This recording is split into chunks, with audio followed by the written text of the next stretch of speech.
One thing I've learned since I started doing YouTube videos, it takes a lot of different doodads and assortments and gadgets to get all the right shots that you want with all the right angles, including this silly stethoscope looking thing that I can wear around my neck for doing live shots. I still haven't figured out the angle on that yet. But I feel like all these things are an absolute necessity for being able to take mundane tasks and give multiple camera angles so it's a little bit more visually exciting. Hopefully you agree. Let me know in the comments. If you watched the last video, I was trying to figure out what to do for the rear suspension, and I think I've got a good game plan for this summer at least. I want to be able to mount GoPros underneath this thing to see what the chassis is actually doing before I go ahead and put Caltrax or anti-roll bar or even rear sliders on it, which I think is what I'm going to do ultimately. But for now, I've got polyurethane bushings for the front of the leaf springs. If you look closely at the videos, you can see that the rubber ones are completely worn and the eye isn't even center anymore. So this will help stiffen up the front quite a bit. The rear shackles is another thing. They actually are facing rearward. They should be forward a little bit so that when the spring compresses, it has a place to go. But I'm not going to put polyurethane bushings in here yet because, like I said, I think I want to put sliders in here. I did find that Rock Auto sells brand new replacement shackles with the sides and everything, and this is definitely going to be better than what's in there for now. Once I can get some footage of what the suspension is actually doing under power, I can make a determination on Caltrax. The other thing is these old Monroe nothing gas charged shocks definitely have to go. So I called Josh at Ohio Grudge Racing and ordered a set of Viking Crusaders. That'll help a ton. They're double adjustable. I also ordered a new diff cover just to help clean things up under there. And while I'm at it, I'm planning on repainting everything because it just looks so terrible. So I'm going to prime and paint the whole undercarriage in a smoke gray.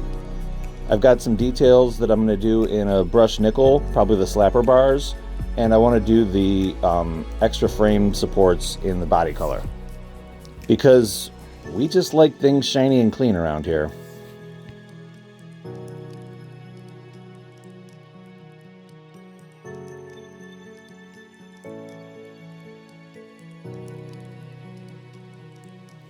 For the transmission, we were still missing one piece of the puzzle, and Ken Juszczyk at Motorsports Unlimited got me all fixed up with a brand new Abruzzi manual valve body with trans brake. Having a manual valve body that actually shifts when it's supposed to is going to make a huge difference. Right now there's about a 300 RPM difference between when I click the shifter and when it shifts into the next gear.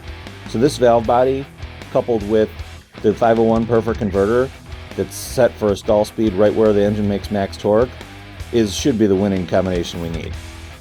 I'm also switching the shifter over for multiple reasons. One, I needed one that had a gate for a manual valve body.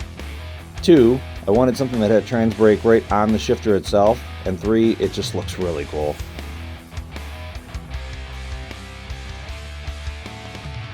This shifter also lets me have the purge button right on the handle, so I can take off this little extra plate that I made for the nitrous purge and arming switch. I'll probably put the arming switch right up on the dashboard now. It was always tough because the indicator light was behind my line of vision anyways. This was my first ratchet shifter. I usually had a gated one, and I really like it because you can really slam through the gears, but the one thing that always made me nervous was you couldn't tell where drive was, and they're not going to say that I didn't shift it into neutral by mistake sometimes. I will definitely say if you're building a van for drag racing, have a pedestal so that your shifter is up at a comfortable place. My last van, it was on the floor, and it just always was awkward to shift. This thing is exactly where I need it all the time, and it's awesome.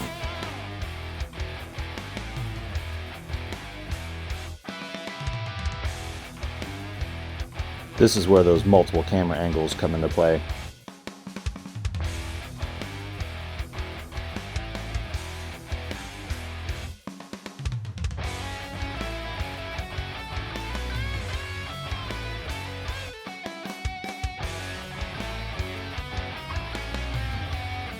Being that I was going from a B&M shifter to another B&M shifter, I was hoping that the plates would line up and that everything was going to be a pretty much direct bolt-in, but of course that never happens.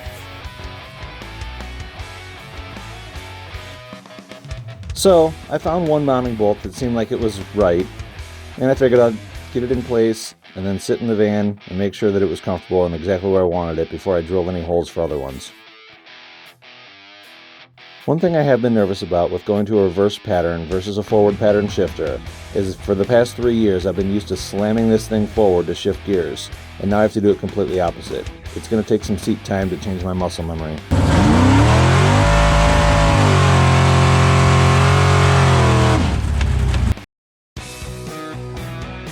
One thing that is a benefit is I've never been used to leaving with a trans brake on the steering wheel, so I can have it right on the shifter, and that doesn't change anything of how I drive. And now I can finally be one of those cool guys that says, just let go of the button. I also needed to get this shifter in before it goes to the trans shop, because otherwise we wouldn't be able to put it in reverse with no trans brake button.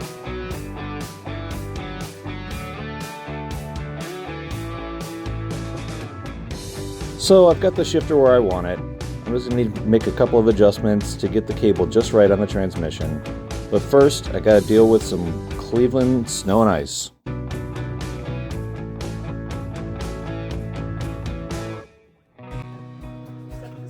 This is really bad. I was going to go out and grab some stuff before I leave. Well, what I want to try to do, you know, the torch that you got. Yeah. Thing, Yeah. Let's torch this. Yeah, that'll work. Melt it. Because if we put the salt down, it's going to get on that. Sure. Yeah, you're right. Yeah. Do you guys have a propane tank, do you know? So I bought this propane torch so that we could prep the driveway, because honestly one of our goals is to do wheelies in the driveway this year. So we're going to put some stripper glitter down with a sprayer. But for right now, it works pretty well to melt the ice. Maybe stripper glitter will come up with an ice melt blend for us Ohio guys. So I'll wire the button, adjust the cable, and this thing's ready to go to the trans shop.